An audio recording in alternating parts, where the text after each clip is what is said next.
Ambassador Kira's hands shook as she gripped the rail of the observation deck. Through the thick glass, she watched something that made her blood freeze. Human warships moved through space like hungry predators, twisting and diving in ways that should have killed everyone aboard. The metal beasts spun through floating debris at speeds that would turn any normal being into liquid paste. But inside those ships, she could hear something that terrified her even more than their impossible flying. The humans were laughing. 50 years ago, when the Galactic Council first discovered Earth, they thought they had found another peaceful world to join their alliance. They were so very wrong. The planet was a nightmare of boiling oceans, crushing gravity, and creatures that could tear through solid steel. Worse yet, the humans who lived there seemed to enjoy it. They called it home. The council meeting that followed was the shortest in galactic history. Earth was marked as a forbidden zone, its people labeled as Deathworlders. Too violent, too unpredictable, too dangerous to be allowed near civilized society. Humanity was locked away behind energy barriers that could stop entire fleets, forgotten by a galaxy that wanted nothing to do with their madness. But now everything had changed. The Vex swarm had appeared from the dark spaces between stars like a plague of hungry metal. They consumed everything in their path, turning planets into ash and stars into dying embers. The Council's mighty fleets, built for peace and exploration, crumbled like paper before the endless tide of alien monsters. Kira remembered the last transmission from her home planet. Her people, the peaceful Zolani, had barely managed to send a single message before the swarm arrived. The signal cut to static just as the first Vex ships darkened their sky. 12 billion souls, gone in a matter of hours. Now she stood in the one place she had sworn never to visit, watching the one species everyone feared, preparing to beg them for salvation. The irony tasted bitter in her mouth. Admiral Jake Morrison looked exactly like what Kira expected from a Deathworld commander. His face carried scars that told stories of battles fought in places that would kill most beings just by existing there. His eyes held the cold calculation of someone who had stared death in the face so many times they were now old friends. When he spoke, his voice carried the weight of someone who had made impossible choices and lived with the consequences. The holographic display between them showed the galaxy as it truly was now. Red zones spread like an infection across the star maps, marking systems already consumed by the swarm. Yellow zones showed worlds under attack, their desperate calls for help growing weaker by the hour. The remaining green zones, marking safe space, seemed to shrink even as they watched. Morrison studied the data with the same calm attention he might give to a weather report. Entire civilizations were dying, and he showed less emotion than most people would while deciding what to eat for lunch. This lack of reaction somehow made Kira more afraid of him than if he had been screaming or crying. The silence stretched between them like a taut wire. Kira could hear her own heartbeat thundering in her ears. She tried to remember her diplomatic training, the careful words and formal phrases that were supposed to make these conversations easier. But faced with the reality of what she was asking, all those lessons seemed pointless. She was asking monsters to fight monsters. She was begging the galaxy's outcasts to save the same civilization that had cast them out. The weight of billions of lives pressed down on her shoulders like a mountain of guilt and desperation. Morrison finally spoke, his words cutting through the tension like a blade through silk. The accusation hung in the air between them, impossible to deny. The Council had indeed called humanity savage. They had locked them away and tried to forget they existed. Now those same savages represented the only hope left in a dying galaxy. Kira felt her carefully maintained diplomatic composure crack and crumble. Pride, the thing that had sustained her through years of careful negotiations and delicate politics, became a luxury she could no longer afford. Her people were dead or dying, and pride would not bring them back. Colonel Rachel Brooks moved her ship through the wreckage like she was taking a Sunday drive through the countryside. Behind her, the alien observers from the Galactic Council pressed themselves against the walls, trying to make themselves as small as possible. What they saw through the viewports made them sick with fear. What the humans saw made them curious. The Outer Rim had once been home to thriving colonies and busy trade routes. Now it looked like a graveyard of metal and dreams. Twisted chunks of Council warships drifted through space like broken toys scattered by an angry child. The sleek, beautiful vessels that had once been the pride of galactic civilization were now nothing more than hollow shells, picked clean by something hungry and patient. Lieutenant Danny Torres floated near one of the larger pieces, his suit's lights cutting through the darkness to reveal the damage. Where most beings would see horror, he saw data. His voice came through the calm with the same tone someone might use to discuss the weather. "Look at these bite marks," he said, running his gloved hand along twisted metal. "Perfect coordination. No wasted effort. These things work together like a machine, but they think like animals." The Council observers watched him with growing amazement and terror. Observer Nala, her 4 eyes darting nervously around the debris field, couldn't understand how the human could be so calm. Her people had evolved on a world where the biggest threat was a mild rainstorm. The idea of creatures that could tear through military-grade armor like paper was beyond her worst nightmares. "This metal was supposed to be the strongest substance we could make," she whispered, her voice shaking. "Nothing should be able to cut through it." Torres laughed, a sound that made the aliens flinch. "You should see what a bunch of tiny bacteria can do to steel if you give them enough time. Or what happens when you leave iron in salt water. Nature's pretty good at breaking things down." Brooks guided the ship deeper into the wreckage field, past the remains of what had been a massive Council dreadnought. The ship had been over 2 miles long, home to 50,000 beings. Now it was just another piece of floating scrap metal. But the humans weren't looking at it with sadness or fear. They were looking at it like detectives studying a crime scene. "Computer, start recording," Brooks ordered. "I want to document everything. How they cut through the hull, where they entered, what they went for first." The Vex had left their mark everywhere. Long, jagged cuts showed where they had sliced through the ship's outer shell. Smaller holes marked entry points where they had poured inside like a flood of nightmares. The pattern told a story that the humans read like a book. "They go for life support first," noted Sergeant Amy Chen, pointing to specific areas of damage. "Cut the power, trap the crew, then take their time picking through the ship." Smart. Efficient. Ruthless. The alien observers couldn't understand how the humans could talk about such horror with the same tone they might use to discuss a cooking recipe. These were the remains of thousands of their friends and allies, beings they had known and worked with. Yet the humans seemed to see only data points and tactical information. What the observers didn't realize was that this calm analysis wasn't because humans didn't care. It was because they cared too much to let emotion cloud their judgment. Every detail they recorded, every pattern they identified, every weakness they spotted could be the difference between saving lives and watching more worlds burn. As they moved through the wreckage, they began to see the Vex themselves. The creatures looked like a cross between insects and machines, their bodies covered in natural armor that shifted and changed as they moved. They swarmed over a disabled Council cruiser like ants on a dropped piece of candy, their movements perfectly coordinated. The sight made observer Nala collapse to her knees, overwhelmed by the display of alien hunger.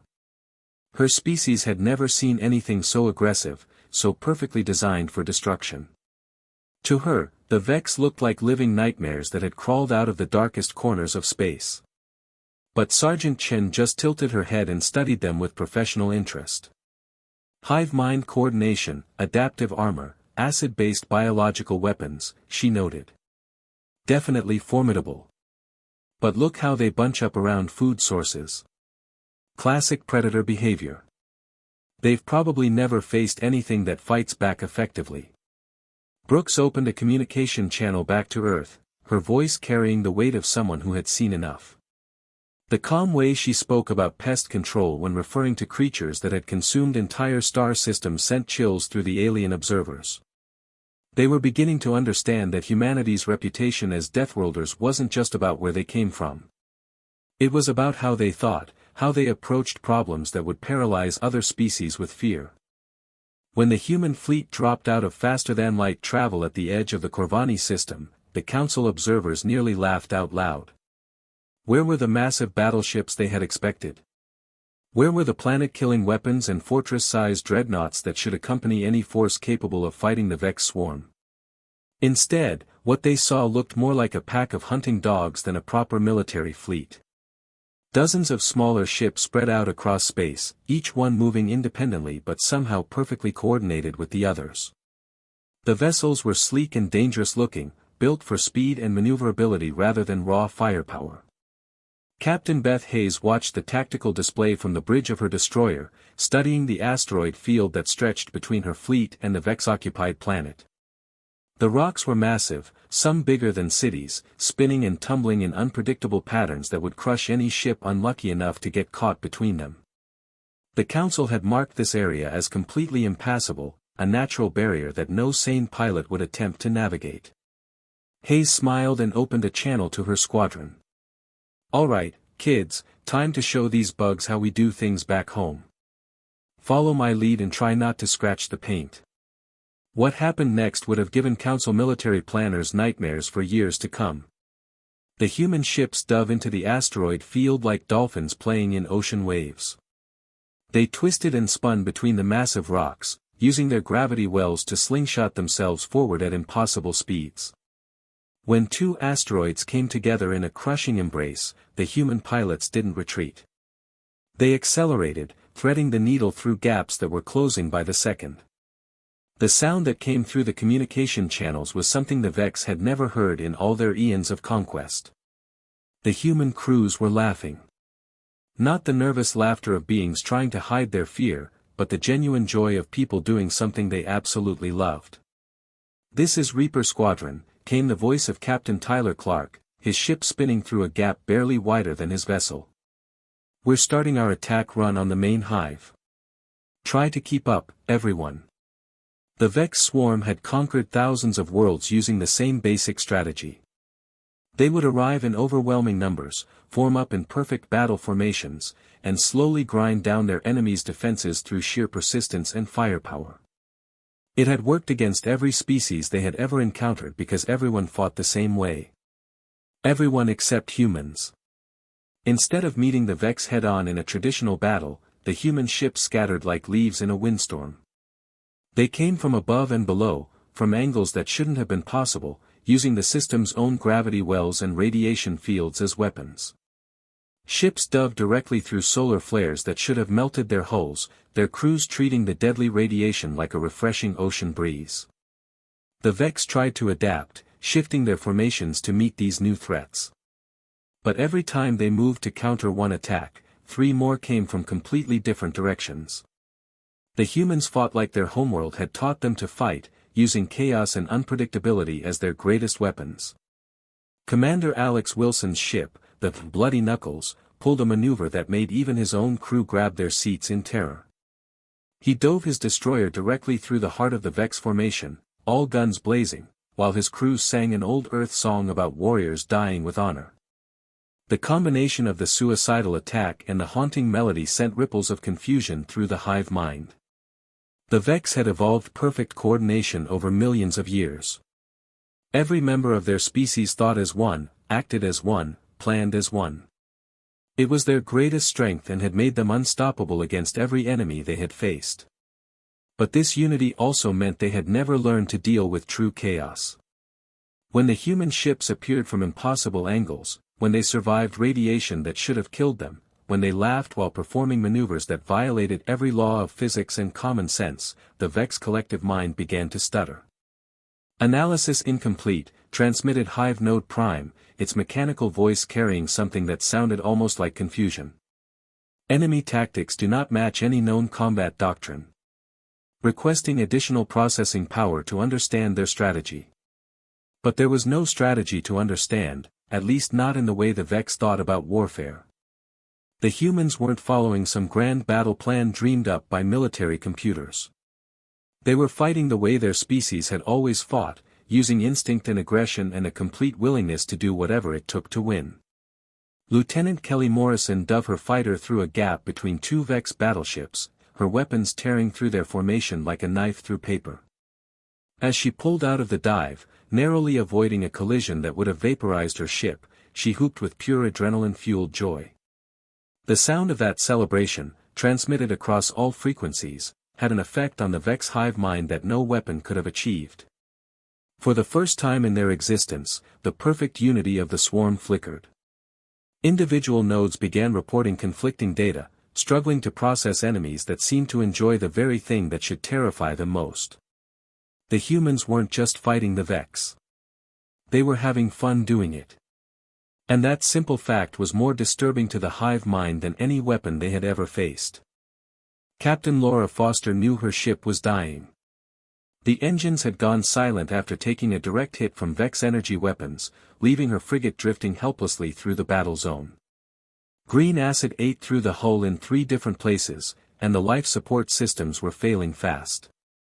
Any reasonable commander would have ordered an evacuation, called for rescue, and lived to fight another day. But Foster wasn't feeling particularly reasonable. "Control, this is the lucky strike," she announced over the comm, her voice carrying the kind of calm that comes right before someone does something completely insane.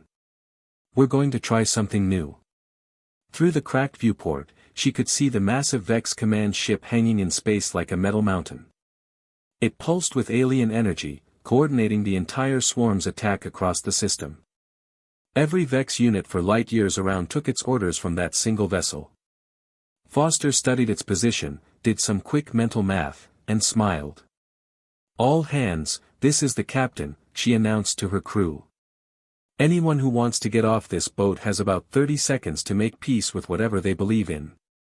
The response that came back through the intercom made the Vex hive mind freeze in confusion.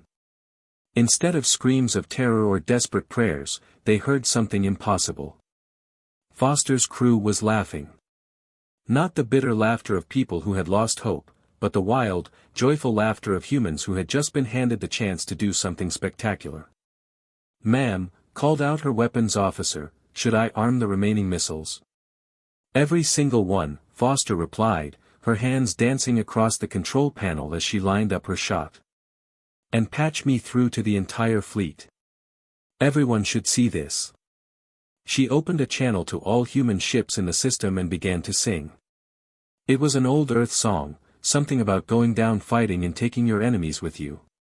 Her crew joined in, their voices mixing together in a harmony that somehow made the dying ship feel alive again. The Vex command ship sensors detected the frigate's approach, but the hive mind couldn't understand what it was seeing. The small human vessel was clearly disabled, its crew moments away from death. Yet instead of surrendering or fleeing, they were accelerating directly toward the most heavily defended target in the system. "Analysis error," transmitted Hive Node Secondary, its mechanical voice carrying something that had never existed in the collective before. "Enemy vessel appears to be attempting suicide attack while expressing satisfaction." The impact when Foster's ship hit the command vessel was like a small star going nova. The frigate's remaining missiles detonated simultaneously, tearing a massive hole through the Vex ship's armor. But more than the physical damage, it was the sight of humans celebrating their own destruction that sent shockwaves through the hive mind. Admiral Jake Morrison watched the tactical display from his flagship, seeing the immediate effect of Foster's sacrifice. Across the battlefield, Vex units began to hesitate, their perfect coordination stuttering as the hive mind struggled to process what it had witnessed. "Now that's what I call a distraction," Morrison muttered, then opened a channel to his boarding teams. "All units, the front doors open. Time to pay a house call." Lieutenant Colonel Pete Murphy led the first wave of Marines onto a Vex heavy cruiser, their boots clanging against alien metal as they cut through the hull. What they found inside would have killed most galactic species within minutes.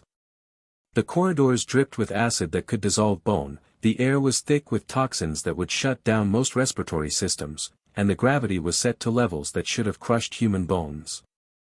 Murphy's Marines treated it like a mild inconvenience. "Watch the puddles, boys," he called out as they advanced through a corridor where acid rain fell from the ceiling. "This stuff'll eat through your boots if you're not careful." The Marines moved through the hostile environment like they were taking a walk through a park. Their basic protective gear, designed for human industrial accidents, proved more than adequate for conditions that the Vex considered impassable barriers.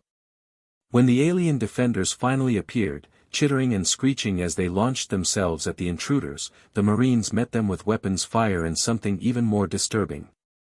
They were enjoying themselves. "Contact front," shouted Sergeant Lisa Park, her rifle cutting down a Vex warrior that moved like liquid metal. "These things are uglier than my ex-husband." The laughter that followed echoed through the ship's corridors, carrying with it a message that the hive mind found impossible to understand.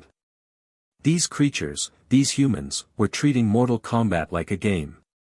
They faced death with smiles, met overwhelming odds with jokes, and somehow found joy in situations that should have broken their spirits. The Vex Collective had conquered thousands of worlds by understanding their enemies' psychology. Fear, desperation, and the will to survive were constants they could predict and exploit. But they had never encountered a species that seemed to thrive on the very things that should destroy them. As more boarding parties cut their way into Vex ships across the system, reports flooded back to the hive nodes. Humans were fighting in environments that should have been instantly lethal, using tactics that violated every principle of self-preservation, and somehow winning battles they had no right to survive. The perfect unity that had made the swarm unstoppable began to crack. Individual nodes started questioning orders, hesitating before attacks, even retreating from encounters they should have won easily. The hive mind, designed to process logical responses to predictable threats, found itself paralyzed by an enemy that refused to be predictable. For millions of years, the Vex had adapted to overcome any challenge. They had faced species that fought with advanced technology, others that used overwhelming numbers, some that employed brilliant tactics. They had always found a way to win because their enemies had always been driven by the same basic instinct that governed all life in the galaxy, the desire to survive. But humans seemed to be driven by something else entirely. They fought harder when things got worse, laughed louder when death came closer, and somehow found strength in the very desperation that should have weakened them.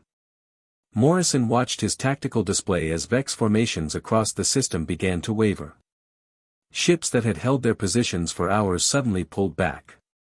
Attack formations dissolved as individual units began making their own decisions instead of following the collective will. The impossible was happening. The unstoppable swarm was learning something it had never known before. For the first time in their existence, the Vex were afraid.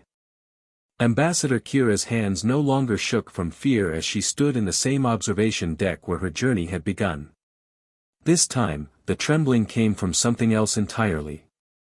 Through the massive windows, she could see the aftermath of humanity's victory painted across the stars. Vex ships, once proud and terrifying, drifted through space as lifeless hulks. The creatures that had consumed entire civilizations were now running scared, fleeing toward the dark edges of the galaxy like wounded animals seeking places to hide. The reports were still coming in from across Council space. Worlds that had been marked for certain destruction were now sending messages of gratitude. Colonies that had prepared for their final hours were instead celebrating their salvation. Entire species that had faced extinction were now planning their futures again. All because the monsters everyone had feared had turned out to be the heroes everyone needed. Admiral Jake Morrison stood before the same star charts that had once shown the Vex advance as an unstoppable tide of red. Now those same displays told a different story. The retreat vectors showed Vex forces scattered and broken, running toward the galactic rim in complete disarray. Some groups had even turned on each other, their perfect unity shattered by exposure to something their hive mind couldn't process. The Galactic Council formally requests that humanity accept full membership in our alliance, Kira announced, her voice carrying a weight that hadn't been there before. We also offer our deepest apologies for the way we treated your species. We were wrong about everything. Morrison studied the data streams flowing across his screens. Intelligence reports showed Vex remnants still fleeing, but in small, uncoordinated groups that posed no real threat. The swarm's command structure had collapsed completely after their encounters with human forces. What had once been a perfectly coordinated military machine was now just a collection of confused and frightened creatures. We'll join your council, Morrison replied after a long moment. But understand that everything's going to be different now. The old ways of doing things, the careful politics and gentle diplomacy, that's not going to cut it anymore. Within days of the announcement, requests began flooding in from every council world. Species that had barely acknowledged humanity's existence now desperately wanted human military advisors. Governments that had once voted to quarantine Earth were now begging for training programs and defense partnerships. What they discovered when human instructors arrived went far beyond simple military tactics. The humans brought with them a completely different way of thinking about problems, challenges, and survival itself. Colonel Rachel Brooks found herself standing before a room full of council military leaders, beings from dozens of different species who had all come to learn the secrets of human warfare. They expected lectures about weapons technology or ship design. Instead, Brooks started with something much more basic. Your problem isn't that you don't have good enough guns, she explained, gesturing to tactical displays showing recent Vex encounters. Your problem is that you've forgotten what it means to fight for something. The alien officers looked confused. They had advanced weapons, sophisticated defenses, and tactical computers that could calculate battle outcomes with incredible precision. How could they have forgotten how to fight? You've been living in paradise for so long that you've lost the edge that keeps species alive, Brooks continued. When the Vex showed up, you tried to fight them the way you'd handle a border dispute or a trade negotiation. You followed rules they didn't even know existed. Training programs began across council space, but they looked nothing like traditional military exercises. Human instructors took alien cadets into hostile environments, not to teach them about weapons, but to teach them about themselves. They learned to find solutions when their equipment failed, to keep fighting when victory seemed impossible, and most importantly, to embrace the chaos that came with real conflict. Captain Beth Hayes led survival training on a volcanic moon, watching as council officers struggled with conditions that would have been considered mild by Earth standards. The aliens complained about the heat, the toxic gases, and the unstable ground. Hayes just smiled and turned up the difficulty. This isn't punishment, she explained to a group of whimpering Zilani cadets. This is opportunity. Every challenge you face here makes you stronger, smarter, and harder to kill. The Vex never learned that lesson because they never faced real adversity. That's why they broke when they met us. The transformation wasn't limited to military matters. Human engineers began sharing techniques for building in hostile environments, teaching council species how to thrive in conditions they had always considered uninhabitable. Human scientists offered new approaches to research that involved controlled risks and aggressive experimentation. Human diplomats showed their alien counterparts how to negotiate from positions of strength rather than always seeking compromise. Slowly but surely, the galaxy began to change. Council species started expanding into systems they had previously considered too dangerous. Research stations appeared on worlds with crushing gravity or toxic atmospheres, staffed by beings who had learned to see obstacles as opportunities. Trade routes opened through regions of space that had been marked as impassable for centuries. Admiral Morrison watched the transformation from his headquarters on Earth, seeing reports of Council forces successfully repelling pirate attacks using human-inspired tactics. Species that had once hidden behind defensive barriers were now actively patrolling their borders, hunting down threats before they could grow dangerous. It's working, he told his staff during one of their regular briefings. They're finally learning to be predators instead of prey. But the most important change was psychological. The galaxy's civilizations had spent thousands of years believing that peace could only be maintained through caution and restraint. Now they were discovering that sometimes the best way to preserve peace was to be so dangerous that no one wanted to test your limits. The council chambers on the capital world of Zentori had once been filled with debates about trade regulations and cultural exchange programs. Now they echoed with discussions of rapid response fleets, preemptive strike capabilities, and aggressive expansion policies. The gentle beings who had once feared humanity's violent nature were now embracing it as their own. The age of soft diplomacy and careful neutrality was ending. Under human guidance, the galaxy's species were learning a hard truth that Earth had known for millions of years. In a universe full of things that wanted to kill you, sometimes the only way to survive was to be the scariest thing in the dark. The Vex swarm had taught the galaxy that predators existed beyond their peaceful borders. Humanity had taught them how to become predators themselves. And in the depths of space, other threats that might have seen the Council as easy prey began to think twice about their plans. After all, when humans got involved, even the monsters learned to be afraid.